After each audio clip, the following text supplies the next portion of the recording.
tua juga hadirin, kita lanjut ke ayat selanjutnya. Tadi alhamdulillah sudah saya sampaikan penjelasan tahsin ayat 153, dan kita lanjutkan ke ayat 154. وَلَا تَقُولُوا لِمَنْ يُقْتَلُ فِي سَبِيلِ اللَّهِ أَمْوَاتٌ. Lafad wala di situ mad tabi'i, ya. Tadi sudah saya sampaikan. Wala taqulu sama semuanya mad tabi'i, dibaca 2 harokat.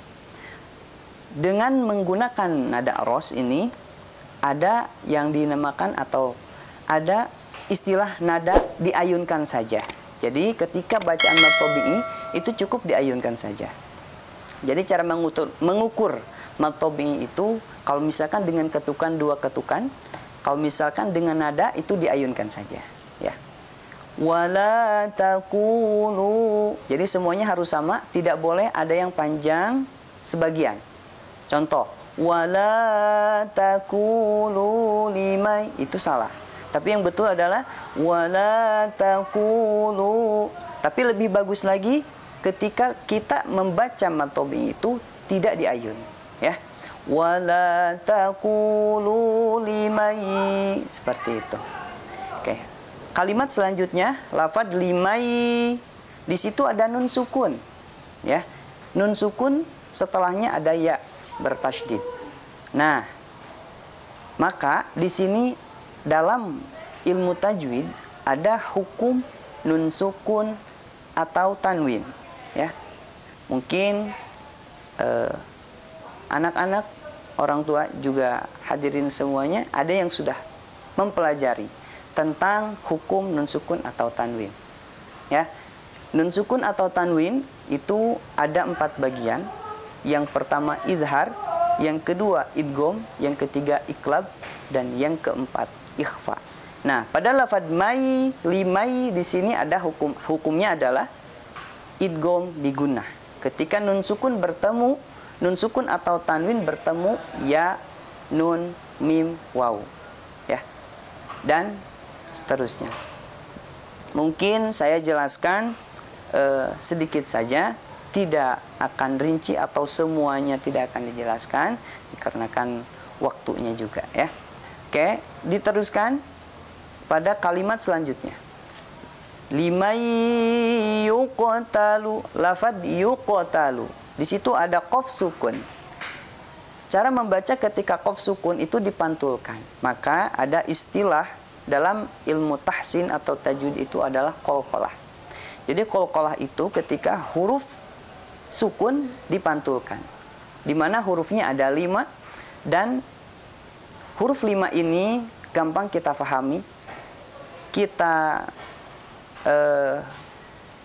ringkas kalimat ini pada kata baju di toko, ya. Gampang, ya. Baju di toko. Ba, jim, dal, to, kof, ya. Tidak baju di pasar, tapi baju di toko. Oke. Ba, jim, dal, to, kof. Itu adalah huruf qalqalah. Ketika huruf itu sukun maka harus dipantulkan. Maka pantulan di sini terbagi 2, ya. Qalqalah terbagi 2, pantulannya terbagi 2. Yang pertama sugro, yang kedua kubro. Sugro itu pantulannya kecil ketika huruf qalqalah sukun berada di tengah kalimat dan bacaannya diteruskan. Yuqtalu, ya. Yuqtalu, pantulannya hanya sedikit saja. Dan yang kedua, qalqalah kubro, itu pantulannya besar, ya. Kubro artinya besar, sugro artinya kecil, ya. Ketika kalau qalqalah kubro itu ketika huruf qalqalah sukun di akhir, ya. Contoh di surah Al-Ikhlas, qul huwallahu ahad, Allahus samad, dan seterusnya. Jadi di lafaz yuqtalu di sini qalqalahnya sugro, pantulannya kecil. Limay yuqtalu fi sabilillahi amwat. Ya. Lafaz amwat di sini asalnya mad tabi'i 2 harokat. karena diwakafkan, maka di sini bacaannya jadi mad arid li sukun. Maksimal bacaannya 5 sampai 6 harokat. 2 harokat bisa? Bisa. Ya. Amwat.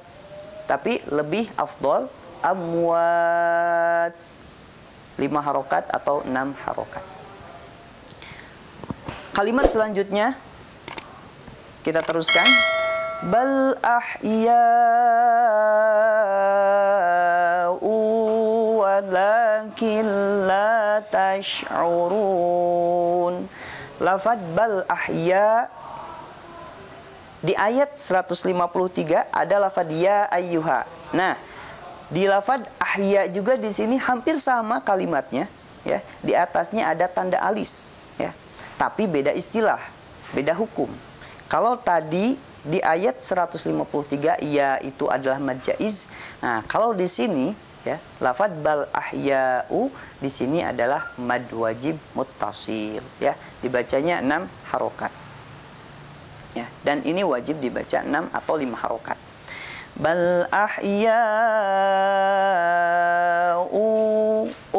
tanwin bertemu waw, idgham bigunah. Kalau tadi 5 yuktalu nun sukun bertemu ya, kalau di sini contoh daripada tanwinnya ketika bertemu dengan huruf idgham bigunah. Bal ahya'u walakin. Nah, lafad walakil tadi idgham bigunah. Yang kedua, karena di hukum idgham itu ada 2 bagian, ya. Yang pertama idgham bigunah itu memakai gunah, ya. Yang kedua walakil idgham bila gunah. Idgham bila gunah hurufnya apa aja? Hanya 2, lam dan ro, ya.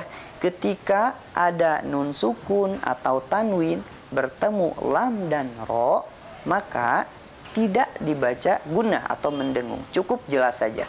Walakin la tash'urun. Tidak boleh dibaca walakin la 3 harokat, tidak, tapi cukup jelas saja. Walakin la tash'urun. Mungkin penjelasan daripada tahsin atau tajwid ini dicukupkan sampai ayat 154, ya. Secara garis besar, ya, secara garis besar saja, intinya kita di bulan Ramadan ini khususnya mudah-mudahan oleh Allah dikasih taufik dan hidayah kepada kita semua, senantiasa kita bisa membaca Al-Quran setiap harinya. Dan jangan lupa, ya, bacaan Al-Quran itu tidak boleh seenaknya, tidak boleh sekarep kita. Akan tetapi baca Al-Quran itu ada kaidah-kaidah khusus yang harus kita pelajari dan harus kita amalkan ketika kita membaca Al-Quran.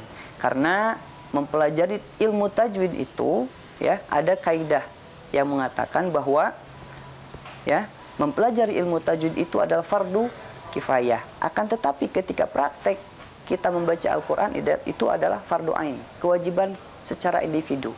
Kita sebagai umat Islam, ya, wajib hukumnya untuk mempelajari Al-Quran, mempelajari ilmu-ilmu yang terdapat di dalam Al-Quran, dan kesananya kita wajib melaksanakan isi kandungan Al-Quran secara maksimal dan intinya dengan ikhlas hati kita. Mudah-mudahan segala amal kebaikan kita ada dalam kabulnya Allah, diterima oleh Allah Subhanahu wa Ta'ala. Dan jika ada amalan-amalan kita yang mungkin salah, tidak sesuai dengan syariat Islam, terutama dalam bacaan Al-Quran, ada kaidah-kaidah yang mungkin belum kita kuasai dan kita ketika baca Al-Qurannya salah, mudah-mudahan ada dalam ampunannya Allah Subhanahu wa Ta'ala. Mungkin itu saja yang bisa Bapak sampaikan. Mohon maaf bila ada kekurangan dan kesalahannya. Kekurangan dan kesalahan itu merupakan mutlak kebodohan pribadi, dan jika ada benarnya itu merupakan taufik dari Allah Subhanahu wa Ta'ala. Jazakumullah khairan katsiran. Wal afwa minkum. Wassalamualaikum warahmatullahi wabarakatuh. Alhamdulillahirrabbilalamin, anak-anakku sekalian, kita sudah melewati materi yang sudah disampaikan oleh Ustadz Iqbal tentang membaca ayat Al-Quran, kemudian cara menulisnya, dan kemudian materi untuk kelas 4, 5, dan 6 yang disampaikan oleh Pak Nurzen Hakiki tentang tahsin dan tajwidnya. Mudah-mudahan memberikan manfaat untuk kita semuanya, bisa dipelajari di kemudian hari, tidak hanya sekarang saja, tapi terus berlatih untuk lebih bagus lagi cara membaca Al-Quran kita. Mudah-mudahan bermanfaat. Materi untuk hari ini dicukupkan sekian, kita akan bertemu lagi di keesokan harinya. Wassalamualaikum warahmatullahi wabarakatuh.